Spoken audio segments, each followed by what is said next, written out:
Hi everyone, this is Prashant from Globalizers, and it's a very special day where I'm gonna make all of you meet a very special and talented student who has literally created the history.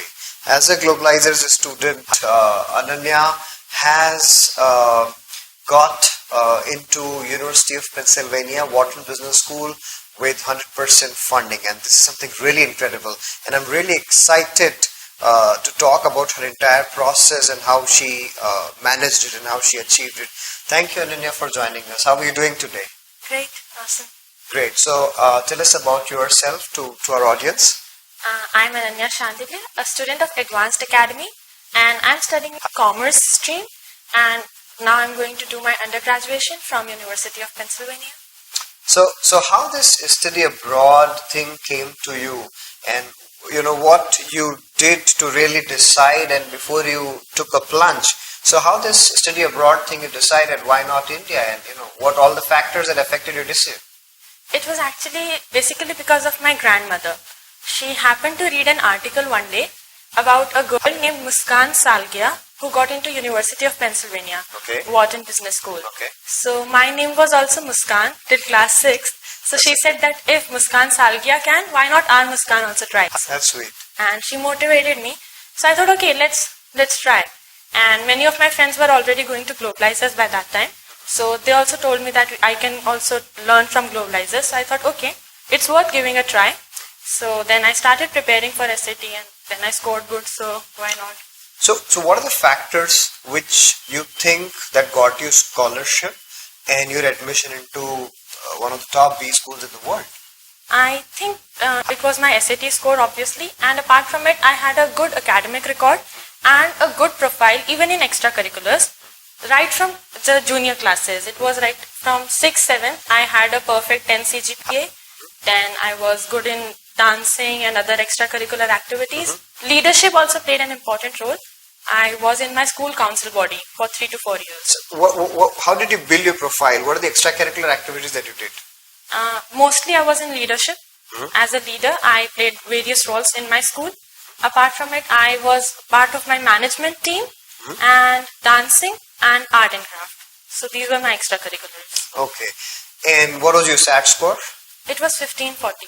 1540, that's an insane and massive score. So I think maybe a lot of students are SAT aspirants, and a lot of them are at Globalizers.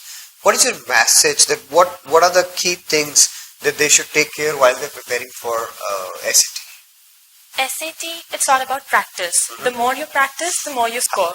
So I think we should practice hard. And to all the students, I would like to tell you that you should always practice with time in your mind. Because if you go out of time on the exam day, you are not going to score well. So always practice with a clock by your side. And do practice at Khan Academy, the official partners. They were very helpful in my preparation. Apart from Globalizers, obviously. Understood. And I would also advise you not to go with purchasing more books, but solving more. Absolutely. That's great advice. The more you solve, the more you'll score, as I said. Good. And once you're done with your SAT, and what was your TOEFL score? It was 115. So 115, probably this is the highest both SAT and TOEFL score that I've heard in recent times as far as Central India is concerned. So again, a great TOEFL score. So post these two exams, of course, you were with, again, Globalizer for the application process also. So how was your experience and what you did in that whole process? Application was all about essays. I had to write a lot of essays, and that was the first time I explored myself. Fantastic. The basic advice that everyone gave to me was that I have to be myself. So I had to explore myself, and I worked with my brother and obviously Globalizers. And then firstly, I looked out at what are my achievements, and I prepared a diary, separate diary for my application process, in which I wrote that, okay, in class 6 I won this competition, in class 7th I did that, and I compiled them all, and then I wrote all the essays. It was a hard task, obviously, but I completed it, and I think during this process I enjoyed also, and I explored myself. I have sufficient content to write a biography, autobiography right now for myself. So I think I explored myself. I think I happen to, I remember still one of the first 1 or 2 emails where you talked about yourself. And I think you really did a fantastic job, and I thought that you took a lot of time before you sent your first essay to me.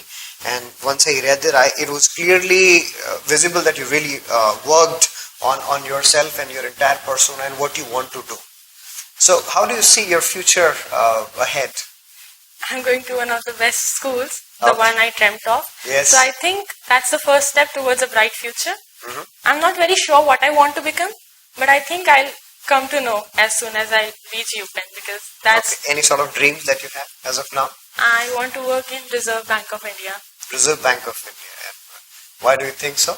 I think because I always had an interest in economics, Uh-huh. and Reserve Bank of India is the regulator of our economy, our country's economy. So I Correct. think that's the place where I can pursue my dreams. Fantastic. So we really believe that you will accomplish your dream one day. You've been fantastic so far, and we're assured of your future success also. Thank you so much for enlightening our audience, and we, as a globalizerian, we are immensely proud of you. Thank you. So guys, this was Anannya Shandilya going to University of Pennsylvania Wharton Business School. Immensely inspiring student to all of you, and I believe that she's one of the girls to sought after, and I think she at the same time she's an encouragement to a lot of girls as well who can really score well in SET and ACT. And I think I'm really believing that a lot of undergraduate students are now looking ahead for study abroad, and there are a lot of financial resources. Even if you have a less SAT scores, people can still make it to decent universities with decent finances. So I think as I always say, that we all have to go toward awareness and pursue our dreams. Thank you, Ananya. Thank you so much, and stay tuned for more such videos. Thank you so much. Bye bye.